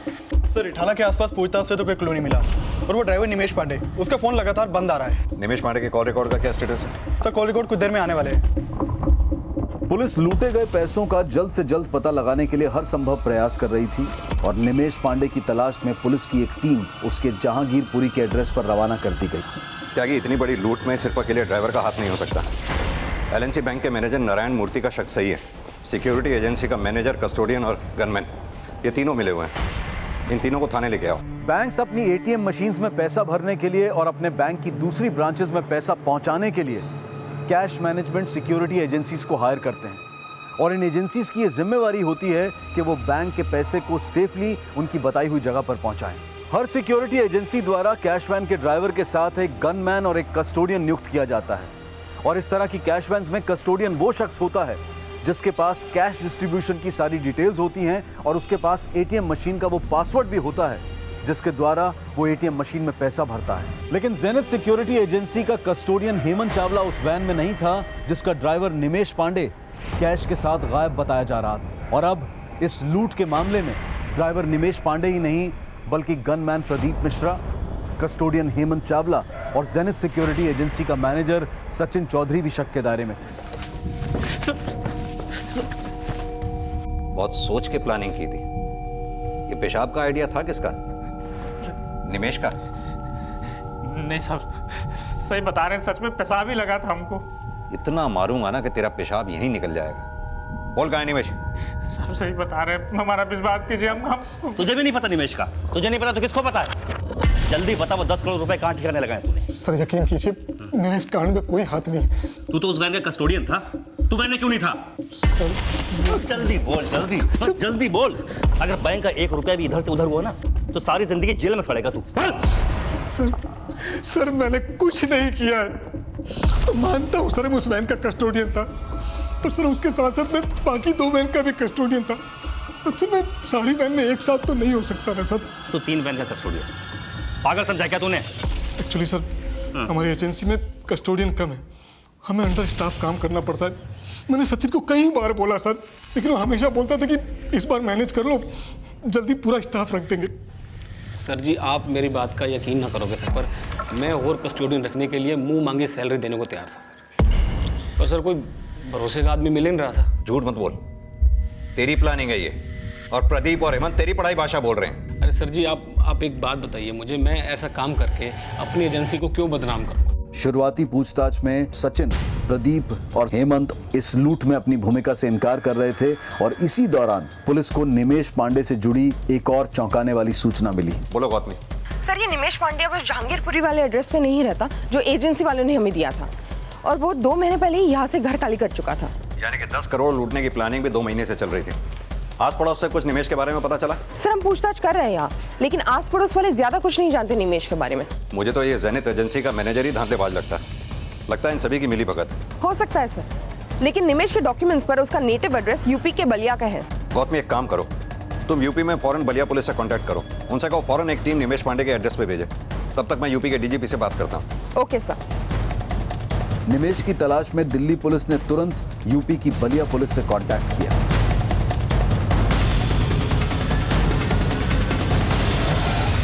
लूट हुए 3 घंटे से भी ज्यादा बीत चुके थे। प्रदीप, सचिन और हेमंत के बयानों से कोई क्लू नहीं मिला था, और ना ही किसी और जरिए से लूटे गए कैश और निमेश पांडे का कोई क्लू मिला था। मन ने पता था कि ये निमेश जहांगीरपुरी में नहीं बल्कि कहीं और रह रहा था। सर मैं मानता हूँ कि उसे काम पे मैंने रखा था, लेकिन उसे जो रिकमेंड किया था ना वो हमारे कस्टोडियन हेमंत ने किया था। सर मैं सच कह रहा हूँ सर, मुझे नहीं पता था कि निमेश ने जहांगीरपुरी वाला घर खाली कर दिया था। सर निमेश को अपने एजेंसी पे तूने ही काम पे लगाया था ना? हाँ सर लगवाया था, और सर इसके बाद मुझे कुछ नहीं पता इसका नाम। सिंह। Yes sir. इसे ऐसे याद नहीं आएगा, अच्छी तरह से तोड़ाई करो इसकी। सर मेरी बात। मैनेजर साहब चलो इतना ही बता दो, इस 10 करोड़ की लूट में तुम्हारा कितना हिस्सा है? सर कुछ था ही नहीं सर, मैं कैसे कहूँ अब आपको। इतना तो याद होगा कि निमेश पहले काम कहाँ करता था? अल्फा कैश एजेंसी में सर मैंने उसे 3 महीने पहले काम पे रखा था, पर सर मैंने कभी सोचा ना था कि वो ऐसा कांड करके भाग जाएगा और मैं फंस जाऊंगा। मैनेजर साहब, किसने किसको फंसाया, किसकी प्लानिंग थी, ये ज्यादा टाइम तक पचा नहीं पाओगे इस बात को। इन्वेस्टिगेशन की इस कड़ी में जेनिथ सिक्योरिटी एजेंसी के एक दूसरे ड्राइवर चंदन सिंह का एक बयान सामने आया। सर मुझे नहीं लगता कि ये सब में निमेश का कोई हाथ भी होगा। और वो बहुत सीधा आदमी है। लेकिन वैन लेकर गायब तो वही हुआ है। अच्छा, क्या लगता है तुम्हें, उसको ये सब करवाने में हेमंत का हाथ है या फिर सचिन का? सर अभी ये तो मैं कुछ कह नहीं सकता, लेकिन एक बात है, आज सुबह मैंने निमेश और प्रदीप को साथ में बात करते हुए सुना था। प्रदीप, तुम्हारे घर गृहस्थी की जो कहानी है ना, यहाँ काम करने वाले हर एक आदमी की कहानी है। साला 12 घंटे का ड्यूटी करो, फिर 2 घंटा बस का धक्का मुक्की, साला उसके बाद भी चैन का नींद नहीं मिले तो साला धिक्कार है जिंदगी पे यार। अरे प्रदीप, निमेश तो साला कुछ करना ही पड़ेगा। साहब अब क्या पता, प्रदीप ने निमेश के कान भरे हैं या कहानी कुछ और ही है। सर हमने निमेश के कपड़े चेक किए हैं, उसमें ये DTC का टिकट मिला हुआ है।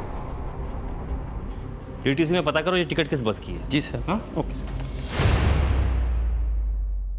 साबू तो निमेश से हम हमेशा दुख दर्द बांटते रहते हैं, सब लूट वूट का कोई योजना नहीं बनाए थे साहब हम। योजना नहीं बनाई थी, अपनी राइफल ऐसे ही भूल गया वैन में, अचानक ऐसे ही पेशाब लग गया तुझे? सीधी तरह से बता, निमेश और वो 10 करोड़ रुपया है कहां पर? साहब सही बता रहे हैं, हमको नहीं पता साहब हमको तो अभी भी विश्वास नहीं हो रहा है कि निमेश ये सब कांड करके भाग गया है।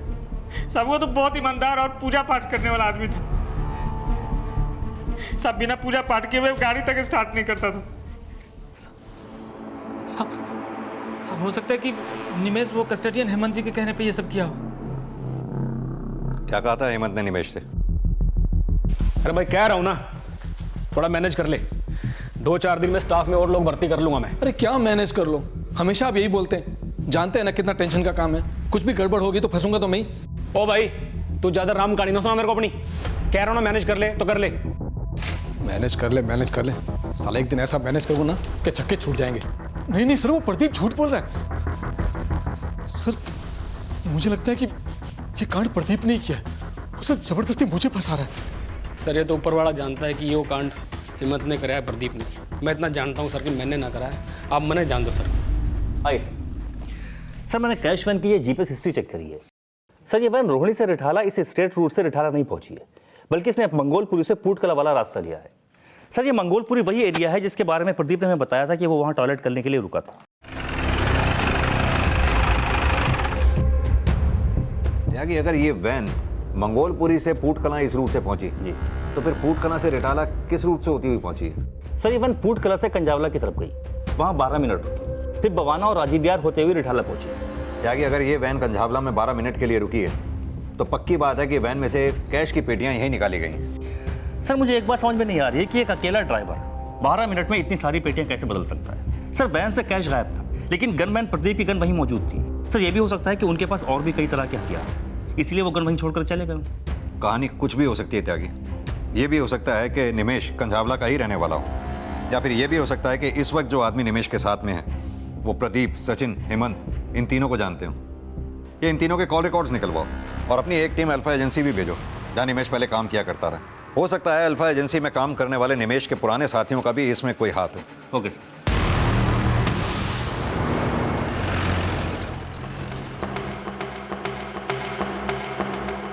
एलएनसी बैंक के करोड़ों रुपए की लूट में ज़ेनिथ एजेंसी के हेमंत, सचिन और प्रदीप के साथ निमेश पांडे ही नहीं बल्कि कई और बाहरी लोगों का हाथ होने की भी थ्योरी बनाई जा रही थी।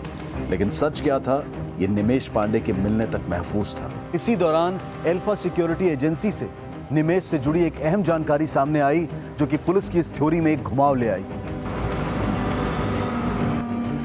सर ये अल्फा सिक्योरिटी एजेंसी वाले तो निमेश के बारे में काफी अच्छा बोल रहे हैं। इनफैक्ट 1 साल पहले इसी एजेंसी के साथ काम करते हुए उसने एक लूट होने से बचाई थी। अपनी जान जोखिम में डालकर बैंक का 7 करोड़ रुपया उसने गैंग से बचाया था सर। इस काम के लिए बैंक ने और एजेंसी ने उसको 11,000 रुपए इनाम भी दिए थे। इस केस की सारी डिटेल मैंने आपको मेल की है। अगर ये निमेश इतना ईमानदार था तो फिर कैश वैन लेके गायब कहाँ हो गया? सर हो सकता है कि निमेश ये काम अपनी मर्जी से ना कर रहा हो बल्कि किसी के प्रेशर में कर रहा हो। और सर ये भी हो सकता है कि इस केस में सचिन, प्रदीप और हेमंत इन तीनों की इन्वॉल्वमेंट हो। सर बैंक से नारायण मूर्ति का फोन आया है। त्यागी मैं तुमसे बाद में बात करता हूँ। Okay sir. यस मिस्टर मूर्ति। सर एक इंपॉर्टेंट इन्फॉर्मेशन देना था sir. Zenith agency gave us wrong report sir. तो निमेश जो वैन ड्राइव कर रहा था उसमें बैंक का 10 करोड़ रुपया नहीं सर, उसमें बैंक का 22 करोड़ रुपया था सर। व्हाट? वैन में 22 करोड़ रुपए थे? इसका कोई प्रूफ है आपके पास? सर जैनित एजेंसी को हमने टोटल 29 करोड़ रुपए दिए थे अलग अलग एटीएम में जमा करने के। ये उसका handover form with custodian Hemant signature और ये एटीएम का रिसीट सर। सर उन्होंने एक वैन में 3 करोड़, दूसरा वैन में 4 करोड़ और एक लास्ट वैन में 22 करोड़ रुपए लोड किए sir, which is against law sir, because per van only 10 crore rupees allowed sir. ऊपर से हर वैन के लिए अलग अलग कस्टोडियन होना एकदम ज़रूरी by law, but this Zenith agency had only 1 custodian for all the 3 van sir. और वो हेमंत कस्टोडियन ने हमको रॉन्ग रिपोर्ट दिया सर कि वो लास्ट वैन में ओनली 10 करोड़ रुपीज़, बल्कि वो लास्ट वैन में 10 करोड़ नहीं, बैंक का 22 करोड़ रुपीज़ है। तो आपको लगता है कि कस्टोडियन हेमंत ने ये 22 करोड़ रुपए गायब किए हैं? हाँ सर, मेरे को इतना कहने का है कि वो खाली अकेला हेमंत कस्टोडियन का काम नहीं हो सकता है उसका बॉस के सपोर्ट के बिना सर।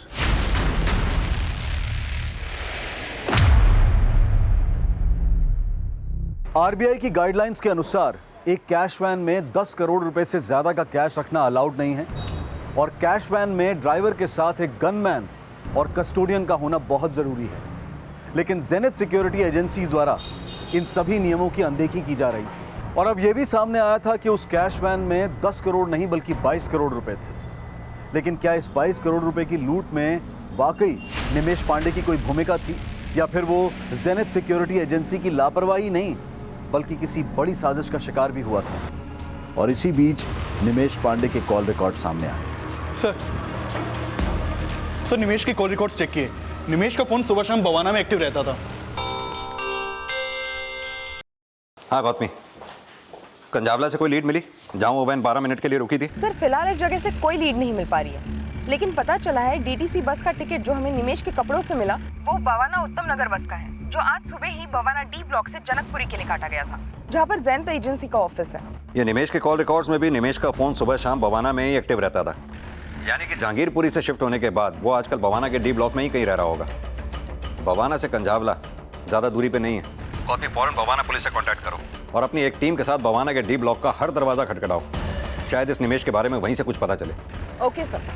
निमेश के करंट रेजिडेंशियल एड्रेस का पता करने के लिए पुलिस हर संभव प्रयास कर रही थी और इसी बीच यूपी की बलिया पुलिस निमेश के नेटिव एड्रेस बलिया में निमेश की मां से मिली और जल्द ही साफ हो गया कि निमेश पांडे आजकल दिल्ली बवाना में ही रह रहा था।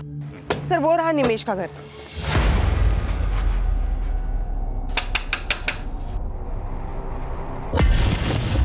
तूने हमें यह बोला था कि वैन से 10 करोड़ रुपए गायब हुए, लेकिन पूरे 22 करोड़ रुपए तुमने गायब किए। और कौन कौन है इस कांड में तेरे साथ मिला हुआ? और ये निमेश कहां पर है? सर मुझे नहीं पता निमेश का। Sir I explain you everything. Explain तो अब हम करेंगे कि तेरे ऊपर चार्ज कौन कौन से लगेंगे। सर मैंने जो कुछ नारायण सर को बोला है वो सचिन सर के कहने पे बोला है। हेमंत, ये मेरी बात ध्यान से सुन। अगर उस नारायण मूर्ति का फोन आया तो उसको कहियो कि वैन में सिर्फ 10 करोड़ रुपए थे। और भाई जी, अरे तू अपनी रामकाली ना सुना मेरे को, जैसा समझा रहा हूँ वैसा कर, समझ गया? सर सचिन सर ने मुझे झूठ बुलवाया था। हाँ जी सर, मैं मानता हूँ कि हेमंत को झूठ बोलने के लिए मैंने कहा था, क्योंकि तब मुझे ऐसा लग रहा था कि मैं अपने एंड पे निमेश और वैन तक पहुँच जाऊँगा और सब कुछ मैं मैनेज कर लूँगा। निमेश पांडे कहाँ है? निमेश जी नहीं है घर पे। सारा घर सर्च करो। सर्च करो मतलब? हमने कहा ना निमेश जी नहीं है, वो ड्यूटी पर है। आपको चाहिए तो आप फोन करके पता कर लो। नंबर दे उसका। 789121 ये नंबर बंद कर रखा है उसने। दूसरा नंबर दे। अरे साहब दूसरा नंबर कहाँ से आएगा, एक ही नंबर है उनके पास। अच्छा ये बता, आज 2 से 3 के बीच में वो यहाँ आया था? नहीं साहब। निमेश पांडे कहाँ है, सच बोल। और वो 22 करोड़ रुपए कहाँ छिपा के रखे हैं तूने? 22 करोड़? कहाँ के 22 करोड़? कौन से 22 करोड़? आप कहाँ बोल रहे, हमें कुछ समझ में नहीं आ रहा है। गौतमी इस औरत पर नजर रखो। इसका फोन नंबर मैं सर्विलांस पर डलवाता हूँ, हो सकता है ये निमेश से कांटेक्ट करने की कोशिश करे।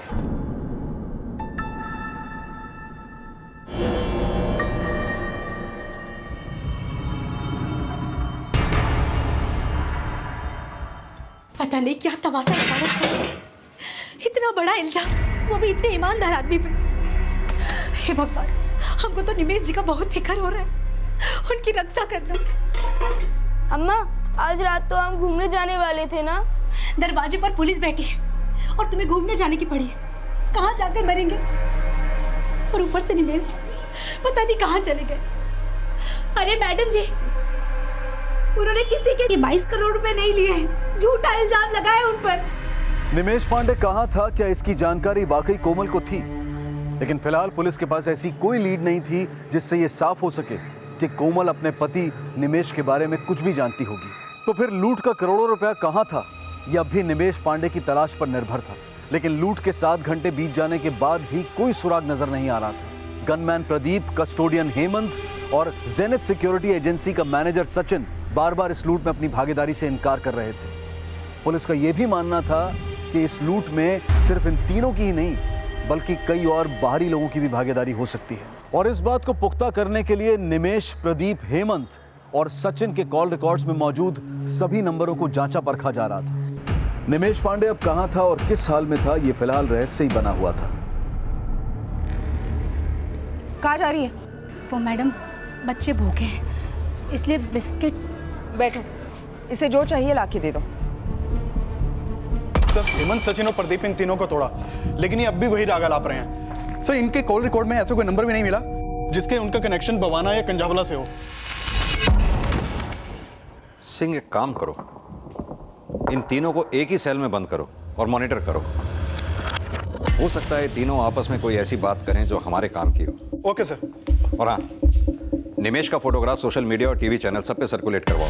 वहाँ एक अपना टोल फ्री नंबर छोड़ो, उनसे अपील करवाओ कि जिस किसी को भी निमेश के बारे में जानकारी हो इस नंबर पे कॉल करके हमें इन्फॉर्म करें। शायद इससे हमें निमेश तक पहुँचने में कोई मदद मिले। Okay sir.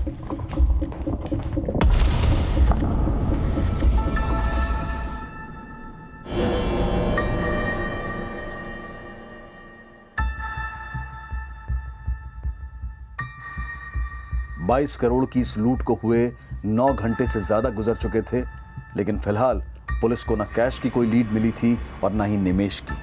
और अब निमेश पांडे तक पहुंचने के लिए इलेक्ट्रॉनिक मीडिया की मदद ली जा रही थी। ये वही निमेश पांडे है जो उस कैश वैन का ड्राइवर है जो एलएनसी कोऑपरेटिव बैंक के एटीएम में कैश जमा करने के लिए निकली थी।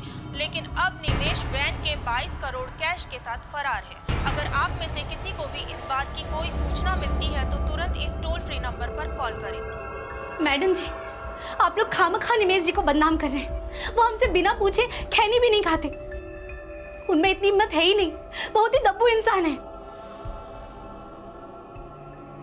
एक बार केस निपट जाए बस। तुम दोनों को ऐसा ब्लैक लिस्ट करूंगा ना मैं, साला नौकरी तो बहुत दूर की बात है, तुम्हें दरवाजे पे खड़ा नहीं करेगा कोई अपने। ओ भाई, तुम अपनी फिक्र करो, अरे तुम्हारे चक्कर में मेरा रिकॉर्ड खराब हो गया। साला इस एजेंसी की रेपुटेशन बचाने के चक्कर में झूठ बोला तो खुद ही फंस गया। यार ये जो ड्राइवर है निमेश, इसे तुम लोगों के साथ रहता था ना ज़्यादा, तुम्हारे साथ ज़्यादा टाइम बिताता था फील्ड में। भैया तुम्हें कुछ पता है यार, बता दो यार, नहीं तो ये पीटते रहेंगे यार। देख क्या हालत कर दी हमारा। देख भाई, मैं तो इतना जानता हूँ कि निमेश एक ईमानदार आदमी था, इसीलिए तो उसकी वैन में 22 करोड़ डाले। अरे हाँ, इसीलिए तो दुनली छोड़ के आए थे वैन में हम। साला हमको अभी तक भरोसा नहीं हो रहा, अभी तक भरोसा नहीं हो रहा है कि निमेश बाब वैन लेके उड़ गया। 22 करोड़ रुपए, साला 22 करोड़ रुपया के जिंदगी भर 7 मैजिक पिएगा क्या? क्या बोला? क्या 7 मैजिक? क्या इनको 7 मैजिक नहीं पता? अरे दारू वोडका वही पी के तो गली आता था आपको। पूरा कंपनी अपना फ्रस्ट्रेशन 7 मैजिक पी के निकालता था। सैलरी तो देते नहीं है टाइम पे, बात बना रहे, लेकिन उसको सैलरी मिले ना मिले लेकिन महीने में एक बार 7 मैजिक चाहिए।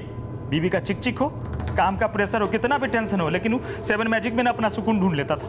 ये जो कुछ हुआ है ना, ये आपकी और कंपनी की गलती है। साला इतना प्रेशर का काम है, सैलरी टाइम पे देते नहीं है, कांड तो होना ही था।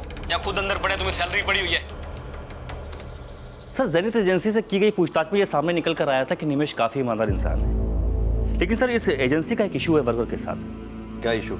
सर, इस एजेंसी में काम करने वाले किसी भी वर्कर को टाइम पर सैलरी नहीं मिलती। त्यागी, निमेश का ईमान डोलने की एक वजह यह भी हो सकती है, और यह भी पॉसिबिलिटी है कि निमेश का साथ हेमंत और प्रदीप इन दोनों ने दिया हो। और यह भी हो सकता है कि निमेश का साथ किसी बाहर वाले ने दिया हो, जिनकी मदद से सिर्फ 12 मिनट में कैश वैन से 22 करोड़ की पेटियां ठिकाने लगा दी गई।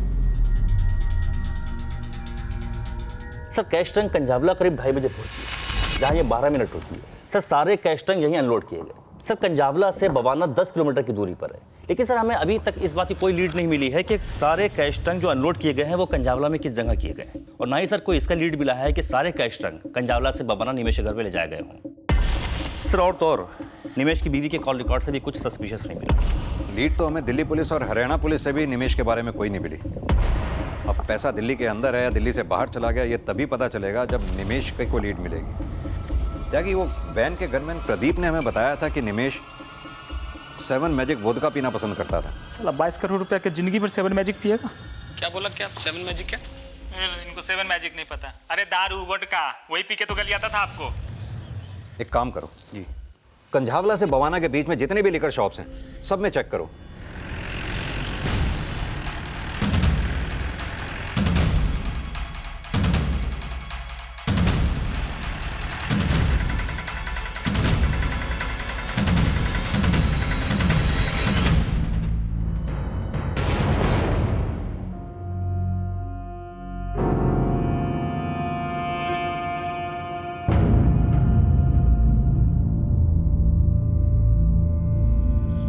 इसका मतलब निमेश कंझावला से बाहर नहीं बल्कि कंझावला के आसपास ही कहीं छुपा हुआ है। एक काम करो सर, कंझावला और बवाना के बीच में जितने भी ढाबे और रेस्टोरेंट्स हैं सब में पता करो, शायद वहां से इस निमेश के बारे में हमें कुछ पता चले।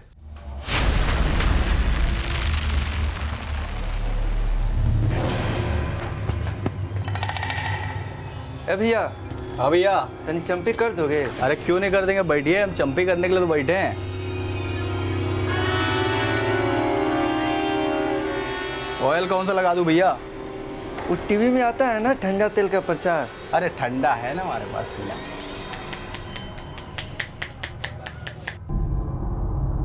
थोड़ा इधर करो ना।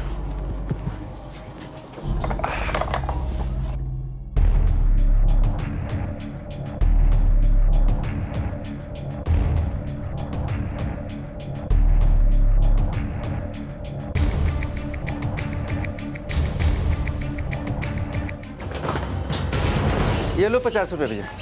काहे का 50 रुपये? 1 घंटा मसाज किए हैं आपकी, 100 रुपये दीजिए। अरे नाराज काहे होते हो? ये लो पूरा 100।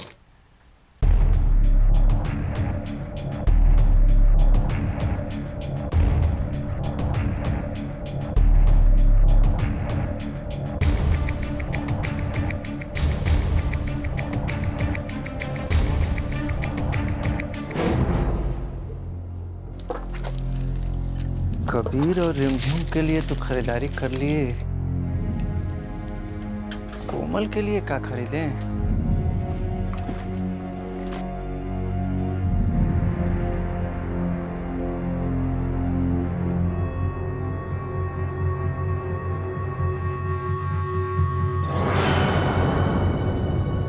भैया ये कितने का है?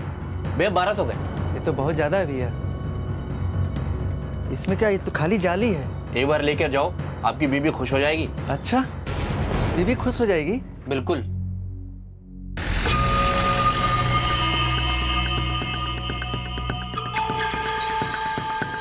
इस आदमी को देखा है? हाँ साहब, अभी थोड़ी देर पहले तंदूरी चिकन पैक करा के ले गया यहाँ से। अरे भैया आपका चिकन तंदूरी रेडी है? बन गया? हाँ कड़क बनाए है ना? एकदम मस्त, खा के तबीयत हरी हो जाएगी।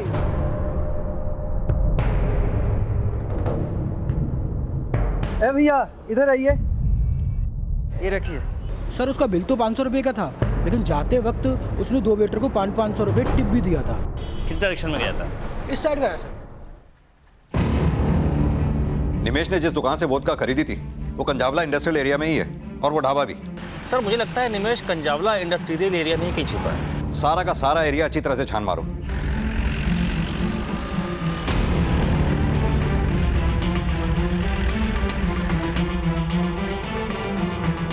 पुलिस ने जब इंडस्ट्रियल एरिया में पूछताछ और छानबीन की तो जल्द ही एक इंफॉर्मेशन सामने आई।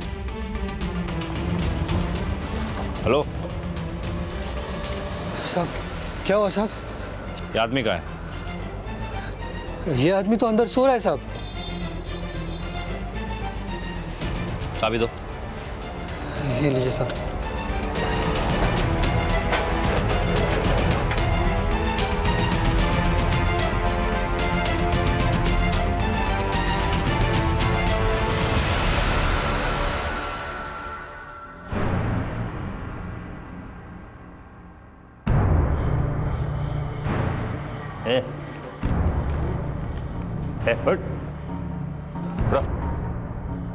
लूट के करीब 12 घंटे बाद दिल्ली पुलिस ने आखिरकार निमेश पांडे को एलएनसी बैंक के कैश के साथ गिरफ्तार कर लिया।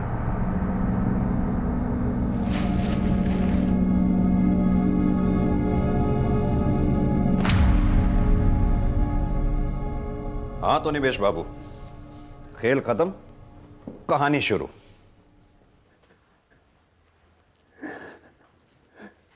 साहब, हम तंग आ चुके थे अपनी जिंदगी से।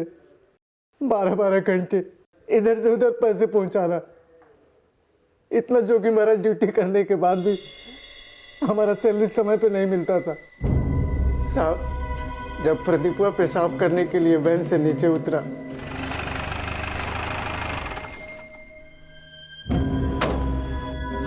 तो इतना सारा पैसा देके हमारा नीयत टूट गया। हम वैन लेके बिना कुछ सोचे समझे भाग गए साहब। हम वैन लेके सीधे कंजावला चले गए। वहाँ जो गार्ड काम करता है वो हमारे गांव का है। हम उसको बोले कि ये सामान अपने पास एक रात के लिए रख लो, कल हम सीधे गांव लेके चले जाएंगे। इसका मतलब वो गार्ड भी तेरे साथ मिला हुआ है? नहीं साहब, उसको तो पता भी नहीं कि उसमें पैसा था। हम इस पैसे को बोरे में भर के अपने बीवी बच्चों के साथ सुबह वाली बस से अपने गांव बलिया जाने वाले थे। तू 22 करोड़ रुपया बोरे में भर के सुबह वाली बस से गांव जाने वाला था? सर, जो पैसे बरामद हुए हैं उसमें 11,000 रुपये कम है।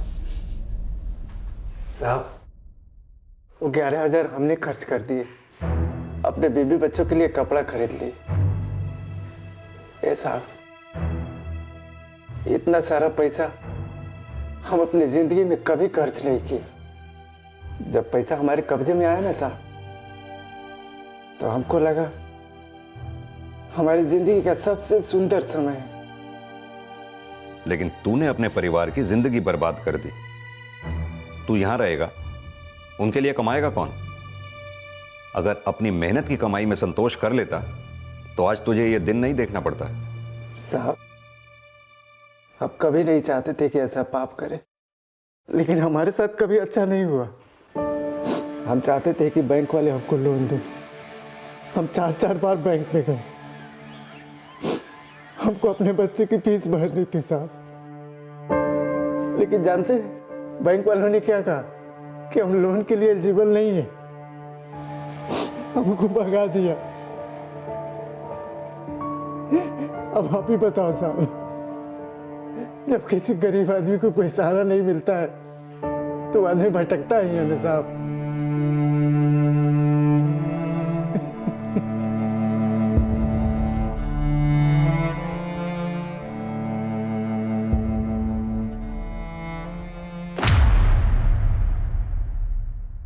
हमारे आसपास काम करने वाले चौकीदार, सिक्योरिटी गार्ड्स, घर पर मदद करने वाले लोग और दूसरे कई वर्कर्स जो दिन रात हमारे लिए काम करते हैं, मेहनत करते हैं, लेकिन उनके भविष्य की सुरक्षा को लेकर कोई योजनाएं नहीं है और ना ही उन्हें उपयुक्त मेहनताना मिल पाता है। और इसके बावजूद अगर उन्हें वो तनख्वाह भी वक्त पर ना मिले तो ये गैर जिम्मेदाराना रवैया हम सब की सुरक्षा के लिए बहुत खतरनाक साबित हो सकता है, जिस पर विचार करने की जरूरत है। हम ये कह सकते हैं कि निमेश पांडे से भूल हुई, गलती हुई, लेकिन वो अपने आप में एक अपराध है और इसका खामियाजा सिर्फ उसे ही नहीं बल्कि उसके परिवार को भी भुगतना पड़ा, जो उसके जेल जाने के बाद अपने गांव बलिया शिफ्ट हो गया। माना कि हम हर किसी की जरूरत को पूरा नहीं कर सकते हैं, लेकिन यह भी बेहद जरूरी है कि हम अपने लिए और हमारे आसपास काम करने वाले लोगों के प्रति संवेदनशील हों, उनकी जरूरतों के प्रति संवेदनशील हों। इसी विचार के साथ अब मैं अनूप सोनी आपसे विदा लेता हूं। फिर मुलाकात होगी अगले एपिसोड में एक और चौंका देने वाले केस के साथ। तब तक अपना और अपने परिवार का ख्याल रखें और देखते रहें क्राइम पेट्रोल डायल 100। सवा के 1 को सीख हम सबको। जय हिंद। क्राइम पेट्रोल्स के और भी दिलचस्प कहानी देखने के लिए हमारे चैनल को सब्सक्राइब करें और बेल आइकॉन दबाना न भूलें।